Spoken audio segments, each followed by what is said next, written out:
Hello పిల్లలు, ఈరోజు మంచి మోరల్ స్టోరీతో మీ ముందుకొచ్చాను. స్టోరీ పేరు నిజాయితీకి నిజమైన విజయం. నిజాయితీకి నిజమైన విజయం. కథ మొదలుపెట్టే ముందు మన ఛానల్ని సబ్స్క్రైబ్ చేసుకోండి. For more moral stories please subscribe to my channel. Thank you. ఒక చిన్న పల్లెటూరిలో రాము అనే బాలుడు ఉండేవాడు. అతని తండ్రి రైతు. కుటుంబం పేదదే అయినా రాము చాలా నిజాయితీ గలవాడు. స్కూల్కి రోజు కాలినడకన వెళ్ళేవాడు. ఒకరోజు స్కూల్కి వెళ్తూ రోడ్డు పక్కన ఒక చిన్న పర్సు కనిపించింది. అది తెరిచి చూసేసరికి అందులో డబ్బులు, ఒక ఆధార్ కార్డు ఉన్నాయి. రాము క్షణం ఆలోచించకుండా ఇవి తీసుకుంటే ఎవరికీ తెలియదు అని మనసులో ఒక చిన్న ఆలోచన వచ్చింది.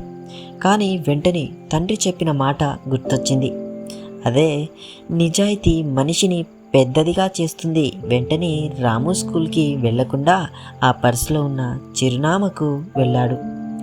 ఆ ఇల్లు చేరగానే అక్కడ ఉన్న వృద్ధుడు పర్సు పోయిందని బాధపడుతూ కనిపించాడు. రాము పర్స్ ఇచ్చిన వెంటనే ఆ వృద్ధుడి కళ్ళల్లో ఆనందం నిండిపోయింది. నాయనా, నీవు చాలా మంచివాడివి అని అతను ఆశీర్వదించాడు.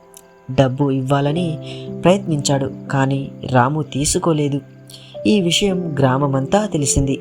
హెడ్ మాస్టర్ రామును అసెంబ్లీలో అందరి ముందు ప్రశంసించాడు. గ్రామ పెద్దలు రాముకి పుస్తకాలు, స్కూల్ ఫీజ్ సహాయం చేశారు. రాము అప్పుడు అర్థం చేసుకున్నాడు. ఏమిటంటే, నిజాయితీకి వెంటనే లాభం రాకపోయినా చివరికి అది మన జీవితాన్ని వెలిగిస్తుంది అని. సో దీని మోరల్ ఏంటిది వచ్చేసి, నిజాయితీ ఒక అలవాటు కాదు, అది ఒక జీవితానికి బలం. మోరల్ మరోసారి, నిజాయితీ ఒక అలవాటు కాదు, అది మన జీవితానికి బలం. ఈ మోరల్ స్టోరీ నచ్చిందని అనుకుంటూ please subscribe to my channel for more moral stories updates. Thank you పిల్లలు.